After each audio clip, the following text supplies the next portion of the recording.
This is where quality content meets creativity. Every video is crafted to give you a better viewing experience. Subscribe and enjoy something different. I noticed it the moment my daughter led me down the hallway. She did not stop at the guest room. She walked past it, past the linen closet, past the framed family photos where I appeared in exactly 2 out of 11 frames, and she stopped at the door at the very end of the hall. The one with no window, the one they used for storage. She pushed it open with the practiced ease of someone who had rehearsed this moment without telling me. A cot had been set up against the far wall, wedged between a shelving unit stacked with holiday decorations and a rowing machine. My son-in-law had used perhaps twice since the Christmas I bought it for him. A single pillow sat on the cot, no pillowcase. A folded towel rested at the foot of it like an afterthought. "Here you go," she said brightly. We freshened it up a little. I stood in the doorway and looked at the room. Then I looked at her. She was already turning away, already moving back down the hall toward the warm, lit living room where her husband was laughing at something on the television. I could hear their youngest child padding across the hardwood floors, the sound of ease and comfort I had helped build and furnish and maintain for years. I set my overnight bag down beside the cot and sat on the edge of it. The plastic frame creaked under my weight. From the other end of the house, I could hear them settling in for the evening, ice clinking in glasses, the low murmur of a show they were watching together. My daughter called out something to her husband, and he laughed again, easy and unguarded. Nobody came back to check on me. I was 68 years old. I had driven 4.5 hours from Savannah to Atlanta in November rain. I had brought homemade pecan cookies in a tin, a birthday card with cash tucked inside for my grandson, and a casserole dish wrapped in foil that was still warm when I arrived. I had not been asked to come, but I had not been told not to either. And for years, I had confused that silence with welcome. I did not sleep well. The cot was narrow, and the room smelled faintly of cardboard and disuse. Sometime around 2 in the morning, I heard my daughter and her husband moving through the house, checking the locks, turning off lights. No one paused at my door. No one knocked softly to ask if I needed anything. The hallway went quiet, and the dark pressed in around me, familiar, in the way that only a particular kind of loneliness can be. I lay on my back and stared at the ceiling. I had been a nurse for 31 years. I had worked night shifts and double shifts and holiday shifts. I had held the hands of strangers in their final hours and delivered news to families that broke them apart in the space of a sentence.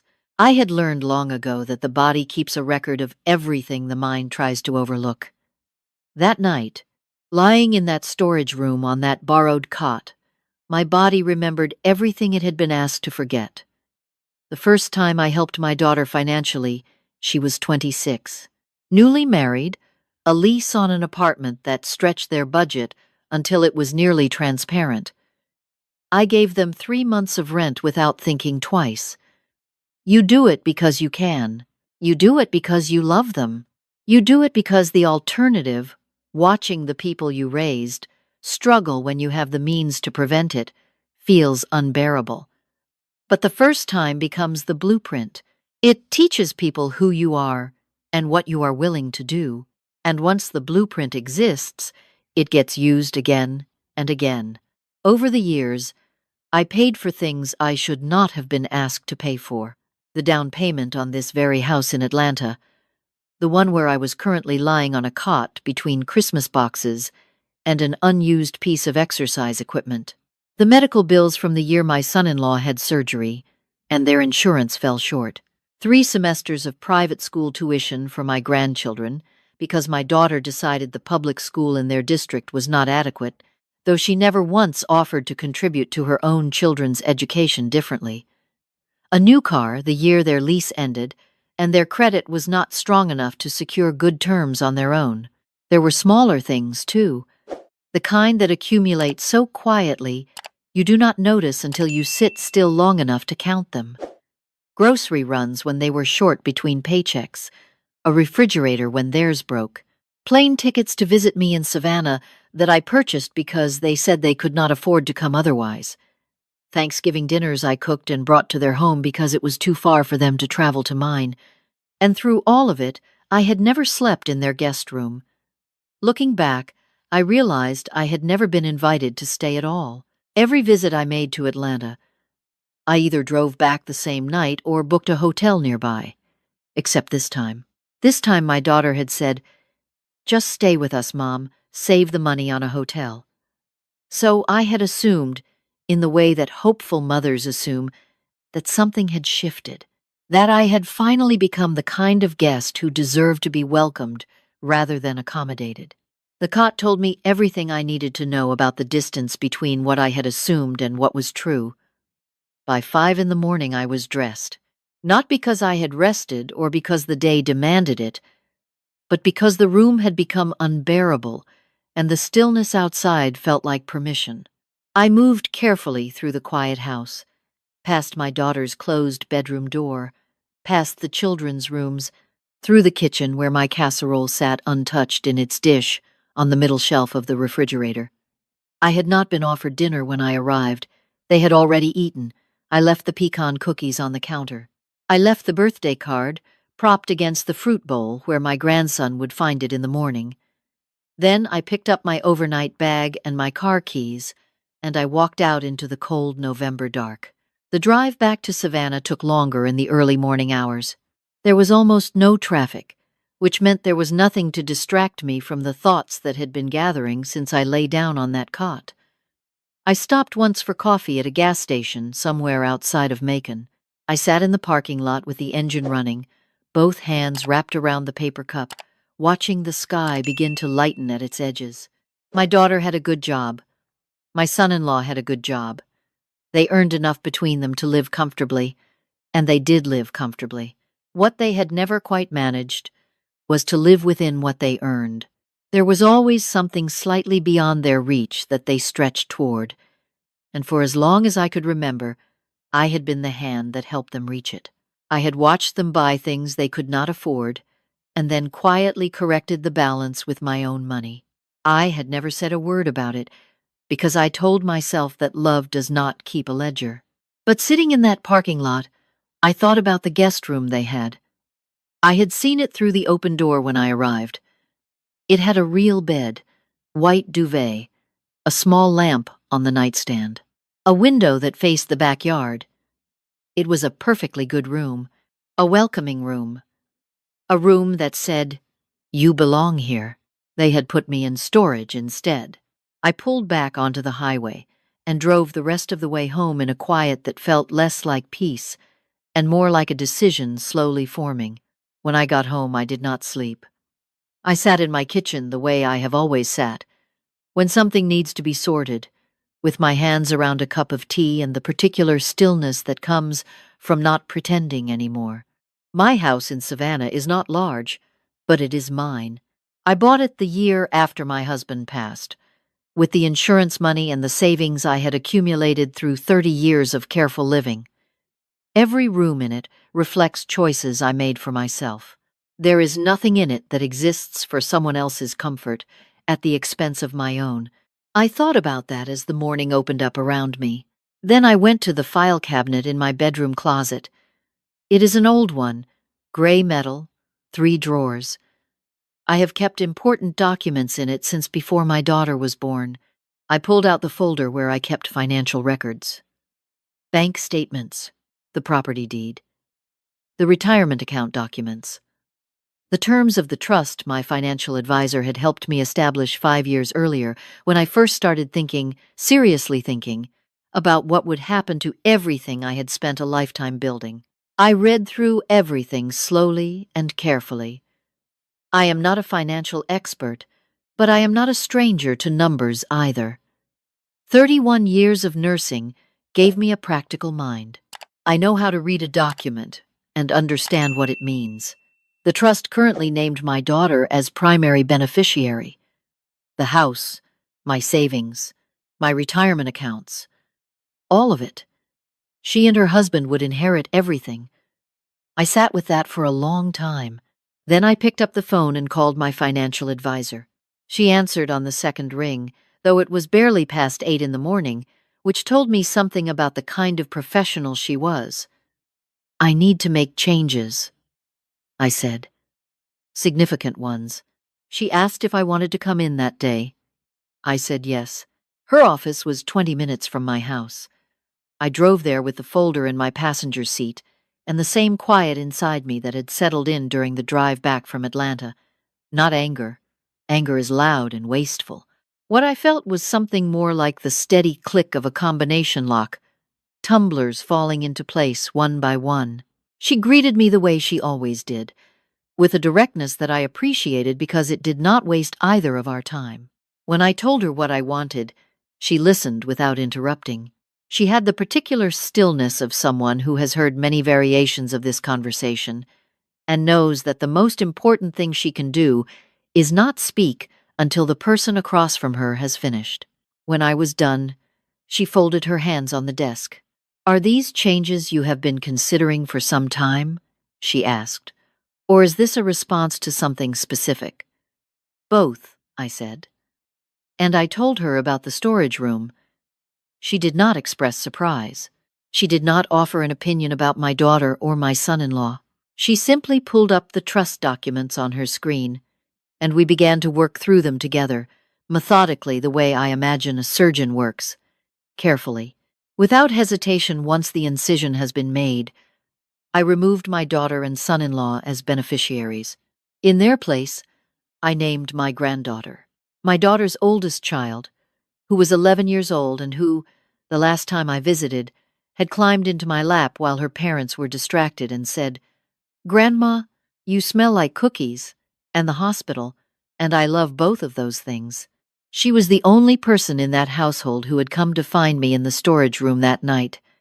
She had knocked softly, pushed the door open, and stood in the frame, looking at the cot with an expression on her face that told me she understood, on some level, that something was wrong. Then she had said, "I saved you a roll from dinner," and pressed it into my hand, wrapped in a paper towel. That child would receive everything, held in trust until she was 25, managed by a professional trustee in the meantime. My advisor finished the documentation and printed the final pages. As I signed, she said quietly and without judgment, "You may want to also review the automatic transfers on your checking account." I looked up. She turned the screen toward me.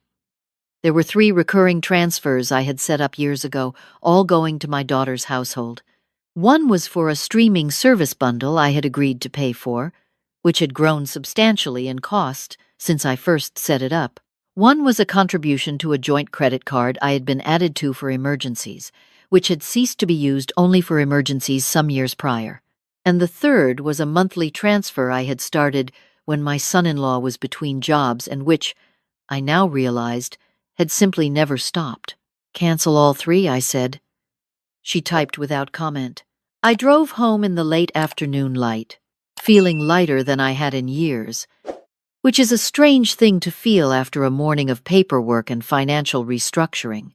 But there is a weight that comes from carrying things you were never meant to carry, and the moment you set them down, the relief in your body is physical. My shoulders had been tense for so long I had stopped noticing. Sitting in the car on the way home, I noticed their absence. I made dinner. Something simple. Soup from scratch, the way my mother taught me, with a good broth and whatever vegetables needed to be used. I ate at my own table, in my own kitchen, with the radio playing low and the November dark pressed soft against the windows. My phone was quiet for most of that evening. Then, just before 9, it began. My daughter first. A text that arrived with the particular energy of someone who has been working up to it. "The streaming service isn't working. Did something happen with the account?" Then, a few minutes later, before I could respond, "Also, the card was declined today when I tried to fill the car. I'm sure it's a bank error. Can you check?" I set the phone back down. Then my son-in-law. "I don't know if you're aware, but there seem to be some issues with the accounts we share. I'd appreciate it if you could look into this today." The word appreciate sat in my chest like something misnamed. I did not respond that night. I brewed chamomile tea, which I do not even particularly enjoy, but which my body has associated with rest, and I sat in the armchair by the window and read for a while. Around 10, I turned off the lights and went to bed. I slept in my own bed, with 2 pillows and a quilt I have had since before my daughter was born, and I slept deeply for the first time in a long while. In the morning, the messages had multiplied. My daughter, 7:15, "Mom, I really need you to call me. The mortgage autopay didn't go through." My son-in-law, 7:42, "This is becoming a serious problem. We have bills set up to draw from that account, and you need to let us know what's happening." My daughter again, 8:05, "Are you ignoring me? I can't tell if something happened to you or if you're upset about something. Can you just tell me you're okay at least?" I thought about that for a moment.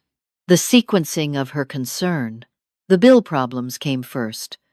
My well-being arrived third, framed as an afterthought between financial anxiety and irritation. I called her at 8:30. She answered on the first ring. "Mom, finally. What is going on? We've been trying to reach you since yesterday and the accounts aren't working and we don't know what happened."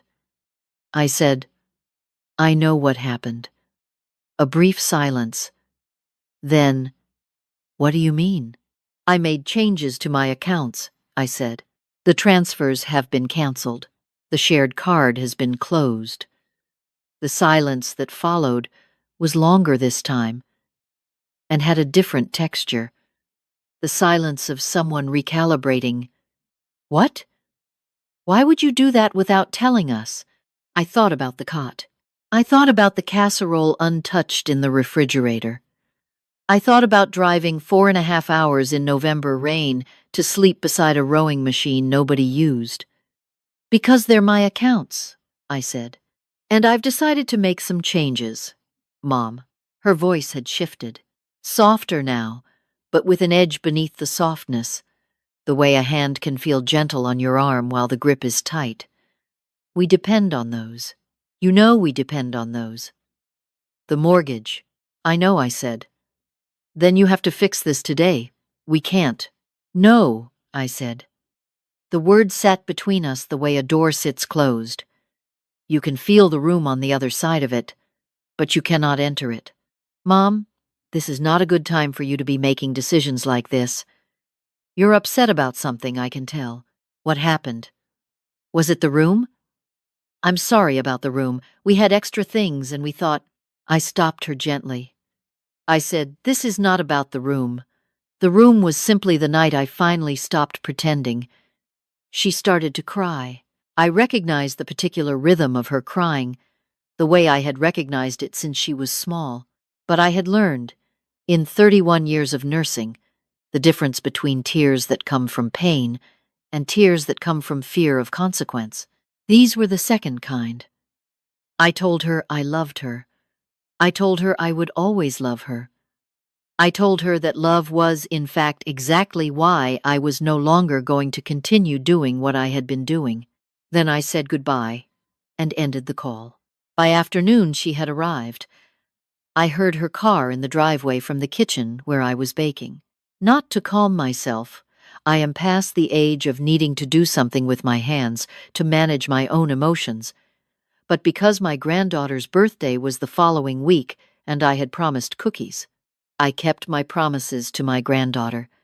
My daughter knocked sharply. When I opened the door, she was alone. Her husband had not come. She was dressed well, the way she always dressed, and her face had the carefully composed look of someone who had rehearsed the conversation in the car. She came inside without being asked, the way people do in houses they have treated as extensions of their own for too long. She began with questions. What had she done wrong? Why hadn't I said something sooner? Did I understand the position she was in? Did I understand what this meant for the family? I let her talk. I have spent a lifetime listening to people in distress, and I know that most of what comes out first is not the real thing, just the pressure releasing. After several minutes, When the volume had dropped and her hands had stopped moving, I sat down at the kitchen table and waited. She sat across from me. Her eyes were wet now, genuinely. "Mom," she said, quieter. "I know I haven't been perfect. I know we've asked a lot of you, but you always said you wanted to help." "I did," I said, "and I did help, for many years. But wanting to help is not the same as having no limits. And somewhere along the way, I stopped being someone you wanted to visit and became something you needed to have access to. I didn't see it clearly until last week." She looked at the table. "The guest room was available," I said simply. "I wasn't asking to be treated like a guest at a hotel. I was asking to be treated like your mother." The kitchen was quiet for a long moment. The oven ticked gently. Outside, a neighbor's dog barked once and went silent. "I didn't think of it that way," she said finally. Her voice was small. "I know," I said. "That's part of the problem." We sat there together in the ordinary quiet of my kitchen for a long time. She did not ask again about the accounts. She did not mention the mortgage. She asked instead whether the cookies were the pecan ones, the ones her children liked. I said yes. She asked if she could have one from the cooling rack. I said she could. She ate it slowly, the way she used to eat them as a child. Standing at the counter, both hands wrapped around it, taking small, careful bites. "I changed my will," I said, without drama. "She needs to know." Her head came up. "Your daughter is my beneficiary now. Everything.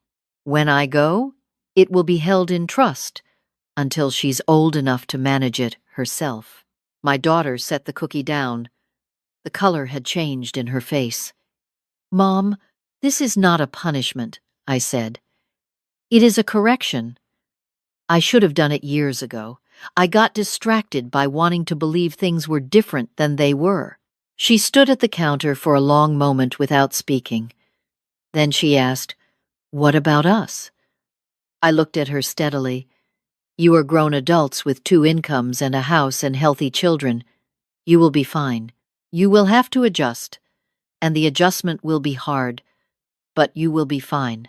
Your daughter, my granddaughter, is a child who needs to know that there is something in the world that is hers and cannot be taken from her.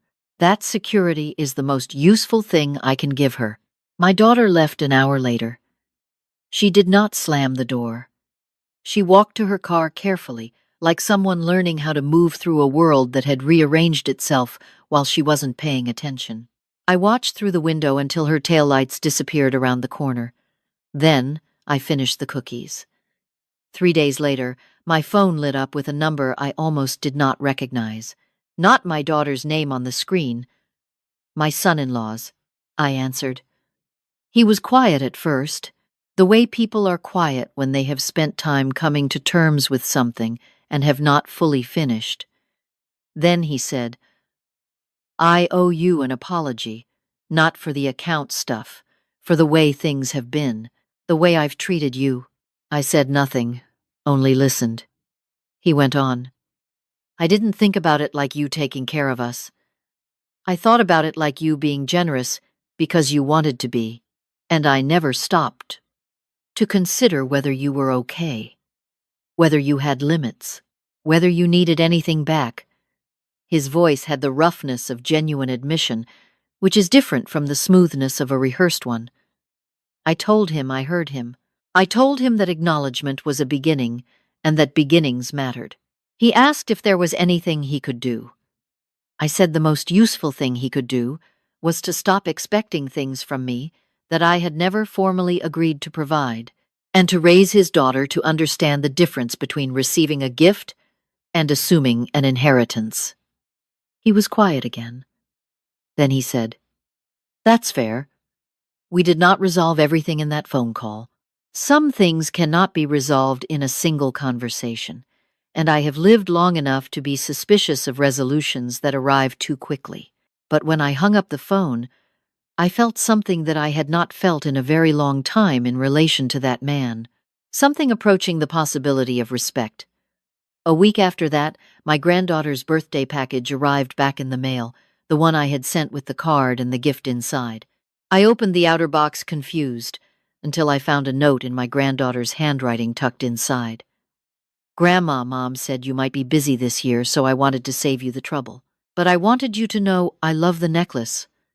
I'm wearing it right now. Happy early Thanksgiving. Can you come for real this time? I'll make sure you have the real guest room. I read it twice. I sat down at my kitchen table. In my house, in the city where I had built my life through 4 decades of early mornings and long shifts and careful saving. I had not lost anything that was truly mine. I had only stopped letting it be borrowed indefinitely by people who had forgotten to give it back.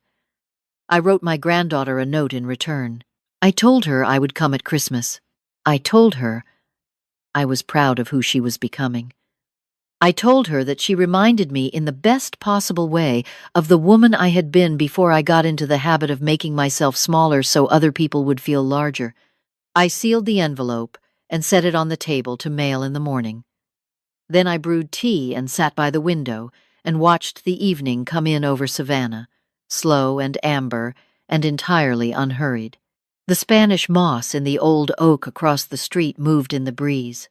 A neighbor walked her dog past the front gate. A car turned at the corner, and its headlights swept briefly across the ceiling above me, then were gone. I was 68 years old, and I was sitting alone in my own house in the city I had chosen. And I was, for the first time in a very long time, exactly where I wanted to be. It had not taken a dramatic moment. It had not required a confrontation I was proud of, or a declaration I had rehearsed.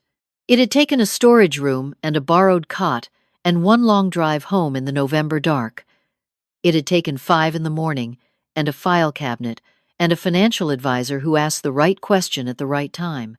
It had taken, most of all, a willingness to finally believe what I had always known, but had been too afraid to act on. That your love for someone is not measured by how much of yourself you give away. That generosity given without limits is not a virtue. It is a slow erasure. That you do not have to wait for someone to ask you to stop disappearing. You can simply stop. I finished my tea. I rinsed the cup. I turned off the kitchen light and walked through my house in the dark, past every room I had furnished, and every wall I had painted, and every corner that held something I had chosen, for no reason except that it pleased me. I paused at the window at the end of the hall and looked out at the quiet street below. Then I went to bed in my own room, on my own terms, and slept without dreaming. Before you leave, I want to ask you something. Has there ever been a moment when you realized you had been giving too much for too long? What was the thing that finally made you see it clearly? And where are you watching from today? Tell me in the comments. I read every one.